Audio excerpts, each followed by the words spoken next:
निष्पक्ष चुनाव आयोग या कठपुतली चुनाव आयोग?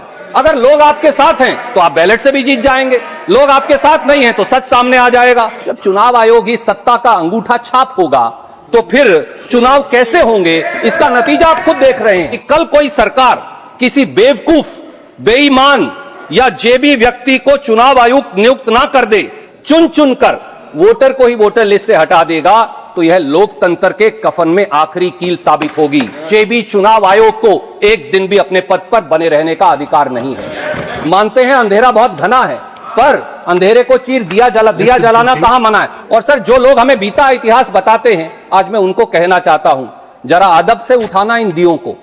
बीती रात इन्होंने सबको रोशनी दी है। किसी को जलाकर खुश होना अलग बात है, हमने खुद को जलाकर रोशनी दी थी और देते रहेंगे कि हर व्यक्ति को हिंदुस्तान में वोट का अधिकार नहीं होना चाहिए। यह कहा गया कि जिस देश में अशिक्षित जन समुदाय हो वहां सबको वोट का अधिकार देना सही नहीं है। यह बात कही एक गुरुजी ने।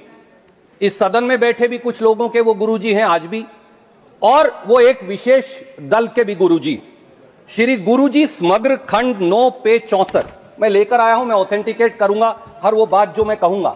उसमें बाकायदा कहा गया है ना, कोट, प्रश्न, क्या आप वयस्क मताधिकार के पक्ष में हैं? उत्तर, वयस्क मताधिकार सभी देशों में नहीं है, केवल वहीं है जहां शताब्दियों का अनुभव है और जहां अशिक्षित जन समुदाय को मताधिकार प्रदान करना अनुचित प्रतीत नहीं होता। सर्वप्रथम जन समुदाय को शिक्षित करना आवश्यक है। यानी गुरुजी ने कहा, अनपढ़ को, कम पढ़े लिखों को कोई मत का अधिकार नहीं होना चाहिए। बात यहीं नहीं रुकी सभापति महोदय। कॉन्स्टिट्यूएंट असेंबली ने 26 नवंबर 1949 को भारत का संविधान पारित कर दिया, जिसमें हर व्यक्ति को वोट का अधिकार दिया गया। करेंगे। आज सत्ताधारी हुक्मरान गुरुजी के वंशज हैं, जिनके विचार मैंने पढ़कर बताए। इसलिए चुनाव के परिप्रेक्ष्य में लोकतंत्र और चुनावी सुधारों को लेकर 4 बड़े हमले बोले जा रहे हैं। पहला, निष्पक्ष चुनाव आयोग या कठपुतली चुनाव आयोग, चॉइस हमारी है। चुनाव आयोग की निष्पक्षता से ही लोकतंत्र जिंदा रह सकता है। बाबा साहब अंबेडकर मानते थे कि चुनाव आयोग की निष्पक्षता को फंडामेंटल राइट बनाना जाना चाहिए।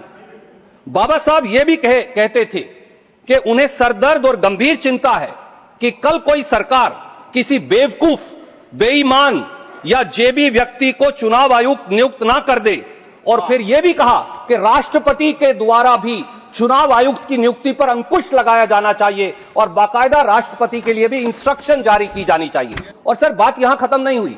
जब मामला सुप्रीम कोर्ट में गया कि नियुक्ति कैसे हो, तो सुप्रीम कोर्ट ने अनूप बर्नवाल केस में यहां तक कहा कि कल को अगर पार्लियामेंट कानून भी बना दे, पर अगर वो कानून ऐसा हो जो फिर एक जेबी चुनाव आयोग की नियुक्ति करे, तो वो स्वीकार नहीं किया जा सकता। सुप्रीम कोर्ट ने कहा, अगर ऐसा कानून बनाओगे जहां जेबी चुनाव आयोग बनेगा तो लोकतंत्र, प्रजातंत्र खत्म हो जाएगा। और सर, बात यहां भी खत्म नहीं हुई। सुप्रीम कोर्ट ने चुनाव आयुक्त की नियुक्ति के लिए chief justice, prime minister, leader of opposition की कमेटी बनाई। इन्होंने क्या किया? कानून बनाकर, मैंने तब भी कहा था इसी सदन में, एक जेबी लोकपाल की नियुक्ति की कमेटी बना ली। प्रधानमंत्री जी, माननीय अमित शाह जी और leader of opposition. Constituent assembly की बात को इन्होंने नहीं सुना। डॉक्टर बाबा साहब अंबेडकर के चिंता को नजरअंदाज करके फेंक दिया और सुप्रीम कोर्ट के फैसले को भी पूरी तरह से नकार दिया।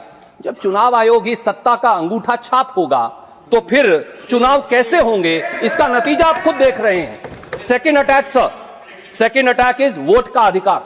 वोट का अधिकार लोकतंत्र की आत्मा है।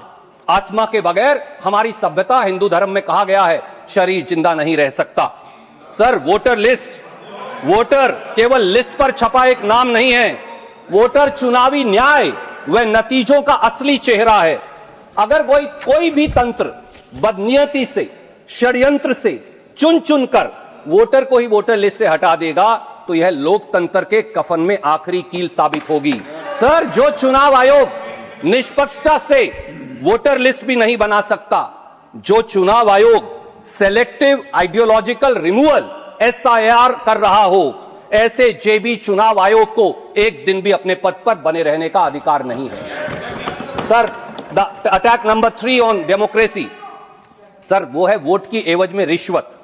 सर, मेरी पार्टी का और पूरे सदन का, मुझे विश्वास है कि मेरे सामने बैठे साथियों का भी डिस्ट्रीब्यूटिव जस्टिस में विश्वास रहा है। यानी संसाधनों का न्यायोचित वितरण। प्रधानमंत्री जी कभी कभी उसका रेवड़ी कहकर मजाक उड़ा देते हैं, पर दूसरी ओर चुनाव के मौके पर, चुनाव के बीचों बीच वोटरों के खातों में सरकारी पैसे से हजारों करोड़ अगर डाल दिया जाएगा तो यह सीधे सीधे वोट की एवज में रिश्वत है। सर, बिहार चुनाव की घोषणा 6 अक्टूबर 2025 को हुई। 2 चरणों में 6 नवंबर और 11 नवंबर को चुनाव होना था। चुनाव से 30 दिन पहले प्रधानमंत्री जी और बिहार के मुख्यमंत्री जी 1 करोड़ 25 लाख महिलाओं को 1 लाख रुपया देने का वादा करते हैं और चुनाव प्रचार के बीच अक्टूबर और नवंबर महीने में 10-10 हजार उनके खाते के अंदर डाल देते हैं। ऐसे में निष्पक्ष चुनाव कैसे होगा?